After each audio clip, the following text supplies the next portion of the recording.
मगाच्या भाव भयणीनो तुमकां सर्वांक हांव देवाचे आशिर्वाद मागता. आमी पास्काच्या काळांत आमी आसून जेचे पुनर्जीवनपण आमी प्रगटून आसा. आयचे देस्तुती जेचे पुनर्जीवनपण आमी प्रगटूंक जाय, ताच्या जिवंतपणाचे साक्षी जावन आमी जिवंक जाय म्हणून आमकां संदेश पाठोवन आसा. आयच्या पयल्या वाचपांत आमी पळयलें पेद्रू आनी इतर अपोस्तल पवित्र आत्म्यान भरल्यात, जेचे पुनर्जीवनपण लोकां मुखार ते प्रगटून आसात आनी पवित्र सभेचो संख्या तो वाडोवन आसात आनी ते बळादेख करना आसात. वय एक वेळार पेद्रून जेजू नेगार केल्लें आनी सगळ्या अपोस्तलांनी जेच्या सांगा सोडून ते पळून गेल्ले. पण आतां पवित्र आत्मो देंवल्या वेळार तांचें जिवी परिवर्तन जालां आनी जेचें पुनर्जीवनपण धैर्यान लोकां मुखार प्रगटून जेजू ते साक्षी दिवन आसात. पळय सभा बळादीक ते करना आसात. वय आमच्या जिवितांत थोडे फावटी आमी जेजू नेगार केला जावं पुरो, अपोस्तलां बरी जेच्या सांगात आमी सोडून आमी पयस गेला जावं पुरो, पूण जेजून आमचेर पवित्र आत्म्यान पटयला. पवित्र आत्म्यान आमी स्विकार केल्या वेळार आमी जिवीत बदलता. अपोस्तलां बरी पेद्रू बरी आमी जिवन जेजू साक्षी दिवन पळय सभा बळादीक करूंक जाता. असलो संदेश हें पयलें वाचप आमकां दिवन आसा. तशें आयच्या दुसऱ्या वाचपांत सांत पेद्रू आमकां सांगून आसा, सरेस्परा देवान आपल्या पुता आमच्या सोडूनदार जावन पटयला आनी जेजून कुर्सार मरून आमकां पातकांतलें सोडयला, पुनर्जीवन जावन आमकां नवें जिवीत जेवन दवरला म्हणलो संदेश प्रगटून आसा.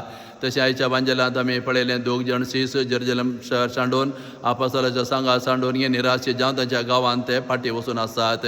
वय 3 वर्सां तांणी जेच्या सांगात आसा केल्लो, जेचे शिकवण ताणें आयकली, जेचे कुर्सार मारल्या उपरांत सगळें संपतलें म्हणून निराशे जावन ते फाटीं वचूंक लागलात. आनी अशें ते प्रयाण करून वेतना जेजू खूद तांकां वाटेर बेडता आनी तांचे बेजाराय आनी तांचें सगळें तो आयकता. उपरांत देवाचें उतर प्रगटून आपणा विशयां कितें पुरा बरयलां तें सगळें तांकां समजयता. आनी उपरांत घरा पावल्या वेळार उंडो मोडतना ते ताची वळख धरतात आनी जेजू थंयच्यान पयन जेता आनी हे दोगशी संतोशान भरतात. तक्षण फाटीं जेरुजलेमांत येतात, अपोस्तलां बेडतात, जिवन जेजू आमकां बेटलो म्हणून तांकां ही बरी खबर प्रगटतात. उपरांत हे दोगी सीस जेचें जिवंतपण पातयेवन ताच्या जिवंतपणाचे साक्षी जावन जियेतात. वय आमकां सगळ्यांक पोळसना दिसा क्रिस्ती भावार्थ मेळ्ळा, जेच्या फाटलाक रोवंक आमकां उलो मेळ्ळो आसा. वय थोडे फावटी आमच्या जिवितांत हें घडता, आमचो क्रिस्ती भावार्थ पयन जाता, उणो जाता, दंडळता.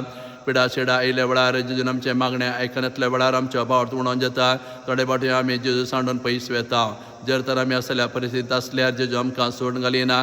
जेजू खुद आमकां भेटूंक येता, ताचें उतर आमकां प्रगटता, सगळे आमचे दुबाव बेजाराय तो पयस करता, आमचे काळजांत भावार्थो उदेसो करता आनी क्रिस्तांव भाग घेता आसतना ताची कुडरगत दिवन तो आमकां पोसता. ताच्या जिवंतपणाचो अनुभव तो आमकां दिता. ते देखून आमच्या भावार्थ म्हणून जाल्या वेळार निराशे आमी जाल्या वेळार आमी जेजू सरशी आमी येवंक जाय. जेजू आमकां खुद बेडता, ताचें उतर आमी आयकूंक जाय. तशें क्रिस्तांव भाग घेतल्या वेळार जेच्या जिवंतपणाचो अनुभव आमकां मेळून घेवन आमचोय भावार्थ आमी बळादेख करूंक जाता. अशें देवाचें उतर आमी आयकून घेवन क्रिस्तांत आमी भाग घेवन घेवन आमचे भावार्थ आनी विशेश करून जेच्या जिवंतपणांतय आमच्या भावार्थ आमी थीर करूंक जाय. त्या दळा आमी अपोस्तलां बरी, हे दोगां शिसां बरी आमी जेचें जिवंतपण प्रगटूंक जाता आनी ताच्या जिवंतपणाचे साक्षी जावन जियोंक जाता. असलो संदेश आयच्या देवस्तुतीचो जावन आसा.